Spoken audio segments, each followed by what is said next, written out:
আসসালামু আলাইকুম। তোমরা কেমন আছো? আলহামদুলিল্লাহ আমি ভালো আছি। এখন আমি এই যে তিলিকুলি কাটতেছি, আমার সাথে থাকো, আমি রান্না করব আর দেখো। ধুইয়া তিলিকুলি ধুইয়া পরিষ্কার করে আমি এই যে চুলায় সিদ্ধ দিয়ে দিলাম। এই যে দেখো, পরিষ্কার করে ভালো করে ধুয়ে দিচ্ছি। যে দেখেন খুব সুন্দর করে আমি সিদ্ধ করে নিতেছি। দেখেন এটা ভালো করে আবার ধুইতে হইব। আবার কিছুক্ষণের জন্য আমি ঢেকে দিব।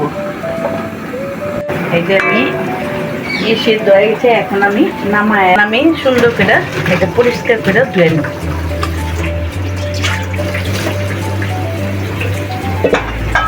সুন্দর করে ধুয়ে গরম হয়ে গেছে, তেল দিয়ে দিব।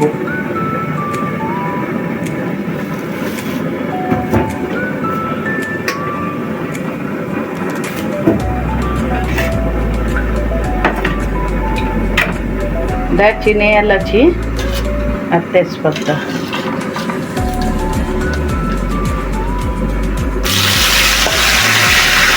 এখানে পেঁয়াজ দেখে আমি অর্ধেক পেঁয়াজ দিব, পরে অর্ধেক দিব।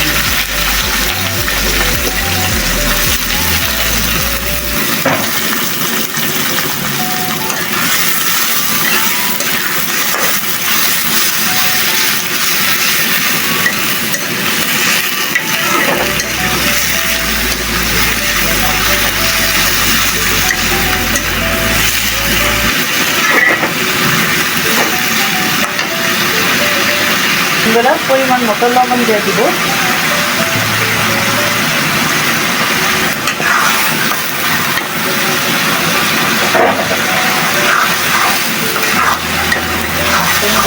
একটু কষায় পেঁপে লাল লাল করে আদা রসুন বাটা দিয়ে দিব পরিমাণ মতো। জিরা বাটা দিয়ে দিব, সবগুলোই দিয়ে দিব। জৈত্রী জায়ফল বাটা, গরম মশলা বাটা,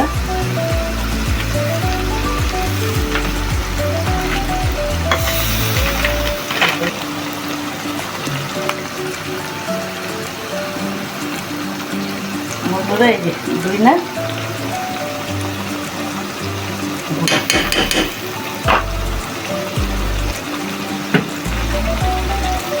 তো বন্ধুরা এখন আমি খুব সুন্দর করে এটারে কষায় নেব।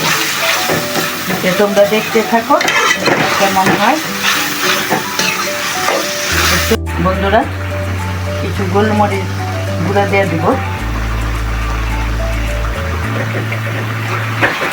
কষানো হয়ে গেছে, এখন আমি তিলিকুলি দিয়ে দিব।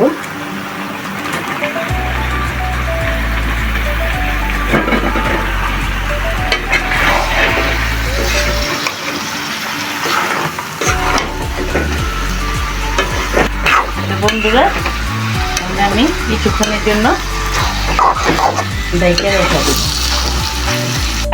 আমি অনেকগুলো পেঁয়াজ দিচ্ছি, এখনো আর একটু দিয়ে দিলাম। আর এই যে কাঁচা মিষ্টি দিয়ে দিব।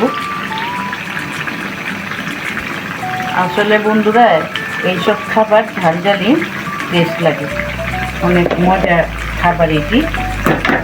সুন্দর এইভাবে রান্না করলে অনেক টেস্টি হয়। আপনারা সবাই এভাবে রান্না করে খাবেন, দেখবেন অনেক মজা। কিন্তু আমি তেল অল্প দিচ্ছি, দেখেন কত তেল উঠে গেছে। বন্ধুরা কারেন্টটা চলে গেল, কি অবস্থা, অন্ধকারে কিছুই দেখা যায় না। দেখো বন্ধুরা আমার রান্নাও শেষ, কারেন্টও চলে গেল। তো বন্ধুরা দেখো, বন্ধুরা কলিজি রান্না শেষ। এতক্ষণ আমার সাথে থাকার জন্য ধন্যবাদ। বন্ধুরা যদি ভালো লাগে লাইক কমেন্ট শেয়ার করবা, আর বেশি বেশি করে কীরকম হইলো তোমরা কমেন্টে জানাইবা। আর তোমরা এভাবে রান্না করে খাবে। দেয়া তখন আমার সাথে থাকার জন্য ধন্যবাদ। আসসালামু আলাইকুম।